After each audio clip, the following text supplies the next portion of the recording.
interessantíssimo porque tá no universo, então, desse autor. Vamos entrar na vida dele agora, que é o Théophile Gautier. O que acontece? Era um cara que tinha deleite em falar de arte. Então, ele falava de arte, a vida dele era falar de arte. Então, ele foi, durante mais de 30 anos, crítico teatral, das peças de teatro, né? Teatros, óperas. A gente sabe que a cena parisiense e francesa, a questão cultural é muito efervescente, né? Tudo que se espalha pro mundo em termos de cultura, de música, arte, dança, teatro, meio que surge na França, né?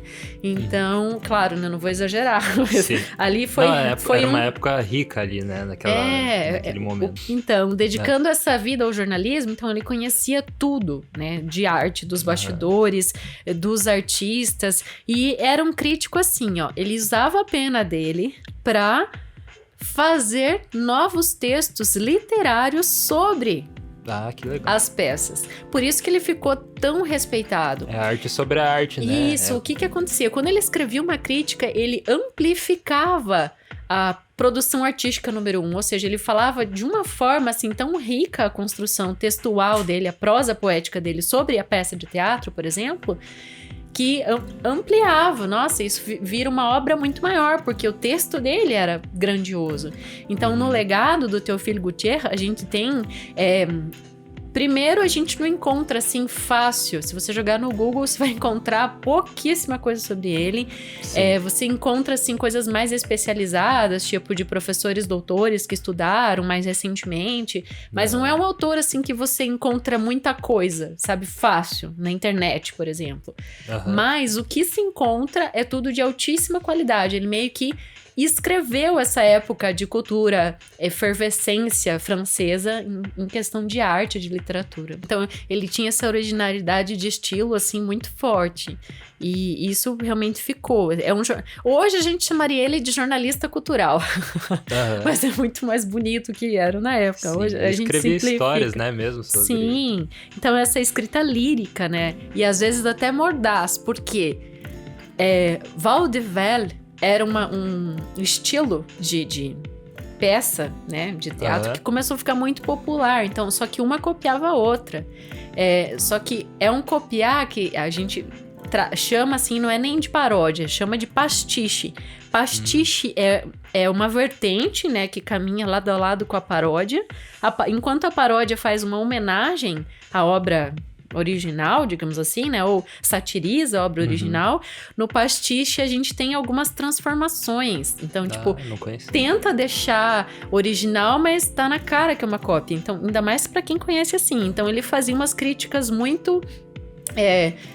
detonadoras, às vezes, assim, sabe? De dizer como que a gente vai sobreviver nesse universo tendo ainda que ver esse tipo de peça, sabe? Algumas coisas... Eu encontrei umas traduções de uma professora doutora, assim, de textos dele mesmo, desses trechos de textos críticos, que achei bem interessante, assim, como ele... Realmente ele era fugaz, assim, mordaz. Ele não poupava. Tipo, pisava no calo mesmo, sabe? E era essa imprensa muito fervorosa nessa época. Mas vamos então falar um pouquinho desde o nascimento, né? Como é que foi a vida desse cara até chegar onde chegou e esse legado. Imagina um cara, não sei se era baixinho ou alto, mas ele é gordinho assim, né? E com o cabelo escuro e comprido, assim. Se você pesquisar na internet, você vai ver a foto dele. Eu achei bem esse estereótipo francês, assim, até, sabe? Bem interessante. Então, ele nasceu em 1811, o nome completo é Pierre-Jules Théophile Gautier. Ele nasceu em Tarbes, na França, né, em 1811. Quando criança, já foi para Paris, né? Então, migrou para a capital para estudar e daí já se iniciou na literatura. Então, muito cedo ele começou a escrever. E ele foi recebido num círculo dos românticos, né? Que era até então, ali no começo, na infância e adolescência dele, a escola romântica que era bastante propagada.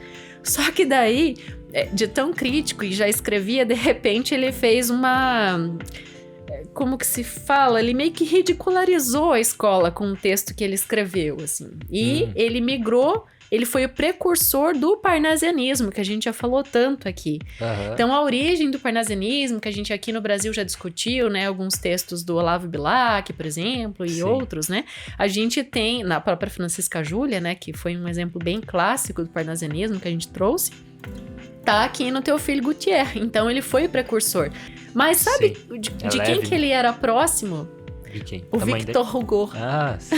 E eram então contemporâneos? Ele fez uma crítica. Foi ali que ele estourou como crítico. Ele fez uma crítica da peça Hernani, do Victor Hugo. Sabe? Eu falo Victor Hugo, você dá risada, né? Do Victor Hugo. Dos trabalhadores e ao Théophile do mar. Gautier. Né? Então, a partir dali, ele ganhou muito status como crítico, né? E eles tiveram algumas interlocuções ao longo da vida. Mas, então, ele participou de diversas revistas literárias, jornais franceses, né? Então, ele publicou em muitos, e alguns, assim, por décadas e décadas. Por isso, então, que ele ficou esse crítico tão conhecido. E tem também duas obras dele muito conhecidas, que tem um romance, o mais famoso é o Mademoiselle de Maupin, esse é o romance mais famoso dele, e tem também Espanha e Le Voyage em Espanha, que são dois textos, assim, muito conhecidos de 1845.